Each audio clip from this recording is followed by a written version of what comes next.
परम श्रद्धेय मित्रों, सादर प्रणाम।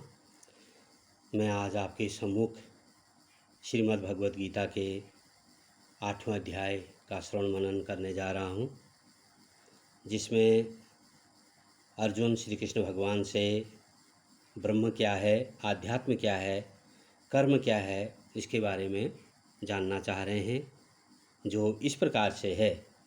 अर्जुन उवाच किं तद् ब्रह्म किमध्यात्मं किं कर्म पुरुषोत्तम अधिभूतं च किं प्रोक्तम् अधिदैवं किमुच्यते। अर्जुन ने कहा, हे पुरुषोत्तम, वह ब्रह्म क्या है, आध्यात्म क्या है, कर्म क्या है, अधिभूत नाम से क्या कहा गया है और अधिदैव किसको कहते हैं। अधियज्ञः कथं को अत्र देहे अस्मिन् मधुसूदन प्रयाणकाले च कथं गेयो असि नित्यात्मभिः।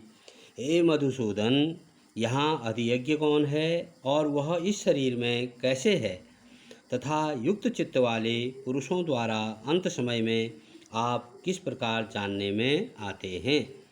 श्री भगवान उवाच, श्री कृष्ण भगवान अर्जुन को बता रहे हैं, अक्षरं ब्रह्म परम स्वभावो आध्यात्मोच्यते भूतभावोद्भवं करो विसर्गः कर्म संगितः। श्री भगवान ने कहा, परम अक्षर ब्रह्म है, अपना स्वरूप अर्थात जीवात्मा आध्यात्म नाम से कहा जाता है, तथा भूतों के भाव को उत्पन्न करने वाला जो त्याग है वह कर्म नाम से कहा गया है। अधिभूतं शरोभाव पुरुषासादिदैवतम् अधियज्ञो अहं देवात्र देहे देहभृतांबर। उत्पत्ति विनाश धर्म वाले सब पदार्थ अधिभूत हैं, हिरण्यमय पुरुष अधिदैव है, और हे देहधारियों में श्रेष्ठ अर्जुन, इस शरीर में मैं वासुदेव ही अंतर्यामी रूप से अधियज्ञ हूँ। अंतकाले च मामेव स्मरन् मुक्त्वा कलेरवं यः प्रयाति स मद्भावं याति नास्ति यत्र संशय। जो पुरुष अंतकाल में भी मुझको ही स्मरण करता हुआ शरीर को त्याग कर जाता है, वह मेरे साक्षात स्वरूप को प्राप्त होता है, इसमें कुछ भी संशय नहीं है।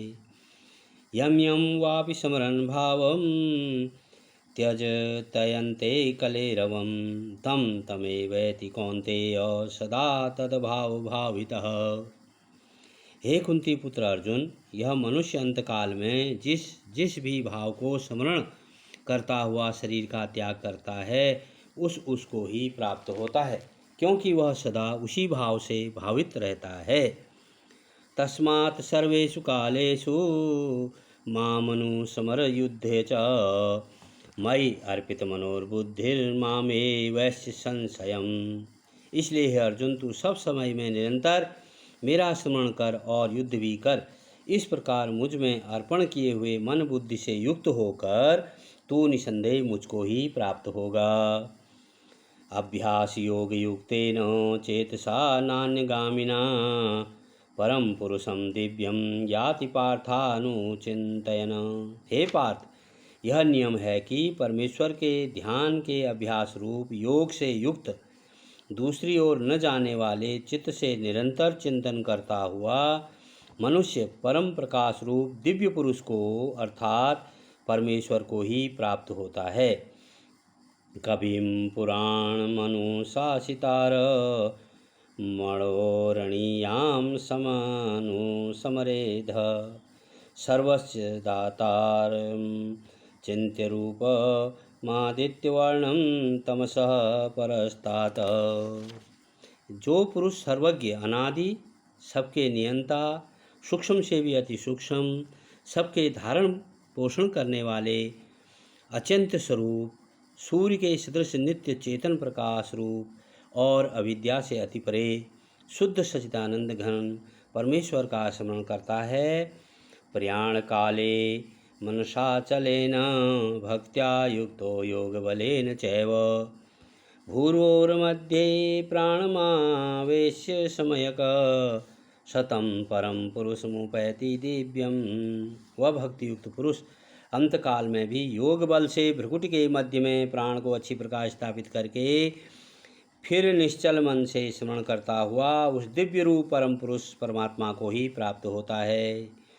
यदक्षरं वेदविदो वदन्ति विशन्ति यदतयो वितरागा यदिच्छन्तो ब्रह्मचर्यं चरन्ति तत्ते पदम संग्रहेण प्रवेक्षे। वेद के जानने वाले विद्वान जिस सच्चिदानंद गंधूप परम पद को अविनाशी कहते हैं, आसक्ति रहित यत्नशील सन्यासी महात्मा जन जिसमें प्रवेश करते हैं और जिस परम पद को चाहने वाले ब्रह्मचारी लोग ब्रह्मचर्य का आचरण करते हैं, उस परम पद को मैं तेरे लिए संक्षेप से कहूँगा। सर्वद्वाराणि संयम्य मनोहृदि निरुद्य च मूर्धन्यार्धायन्तमनः प्राणमास्थितो योगधारणाम्। ओमित्येकाक्षरं ब्रह्म व्याहारन् मामनुस्मरन् यह प्रयाति त्यजन देहम स याति परमां गतिम। सब इंद्रियों के द्वारों को रोककर तथा मन को हृदय में स्थिर करके फिर उस जीते हुए मन के द्वारा प्राण को मस्तक में स्थापित करके परमात्मा संबंधी योग धारणा में स्थित होकर जो पुरुष ओम इस एक अक्षर रूप ब्रह्म को उच्चारण करता हुआ और उसके अर्थ स्वरूप मुझ निर्गुण ब्रह्म का चिंतन करता हुआ शरीर को त्याग कर जाता है, वह पुरुष परम गति को प्राप्त होता है। अन्यन्यचेता सततं यो मां स्मरति नित्यश तस्याहं सुलभ पार्थ नित्ययुक्तस्य योगिनः। हे अर्जुन, जो पुरुष मुझ में अनन्य चित्त होकर सदा ही निरंतर मुझ पुरुषोत्तम को स्मरण करता है, उस नित्य निरंतर मुझ में युक्त हुए योगी के लिए मैं सुलभ हूँ, अर्थात उसे सहज ही प्राप्त हो जाता हूँ। मामुपेत्य पुनर्जन्म दुःखालयं शाश्वतं नानमुपन्ति महात्मानः संसिद्धं परमां गता। परम सिद्धि को प्राप्त महात्मा जन मुझको प्राप्त होकर दुखों के घर एवं क्षणभंगुर पुनर्जन्म को नहीं प्राप्त होते। इस प्रकार से श्री कृष्ण भगवान अर्जुन का जो जानने की इच्छा थी, जो उसके प्रश्न थे, उसका उत्तर देते हैं। आगे अध्याय 8 में हम पुनः श्री कृष्ण भगवान के द्वारा अर्जुन को उसकी शंका निवारण का उत्तर और जो देते हैं श्रवण और मनन करेंगे। आज अध्याय 8 के 1 से 15 तक का हमने श्रवण मनन किया। आप इसको सुनें और अपने जीवन को धन्य करें। धन्यवाद।